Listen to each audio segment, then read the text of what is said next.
কি বলা হয়েছে, find out the ratio of male students in post graduation. Post graduation মানে এমএমএসসি কে বোঝাবে তো। তো এখানে মেল স্টুডেন্টদের বলেছে রেশিও কাদের সঙ্গে না, male students in the PhD program. Okay, তো পিএইচডি প্রোগ্রামের সঙ্গে যে মেল আছে তাদের সঙ্গে রেশিও করতে বলেছে।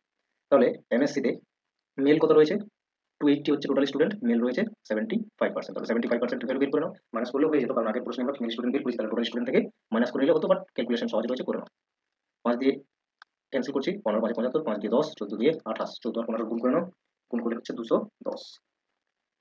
এম এতে কত রয়েছে মেল, টোটাল হচ্ছে 340, আর 55 হচ্ছে মেল স্টুডেন্ট। ওকে, ক্যান্সেল আউট করো একটা জিরো, 5 11 বারে 55, 5 2 বারে 5 17 আর 11 গুণ করে নাও, গুণ করলে কত হবে 187।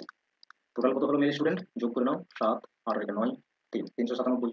পিএইচডি তে কত রয়েছে মেল, 65% রয়েছে, টোটাল স্টুডেন্ট 180, আউট অফ 180 65% বের করো, কত হচ্ছে জিরো ক্যান্সেল, 13 5 65, 5 দিয়ে 10, 9 দিয়ে 18, ঠিক আছে 13 9 গুণ করে দাও, কত হবে 117। এরপর দেখো রেশিও করো, 397 ratio 117। Okay, option number 1 correct answer. Clear.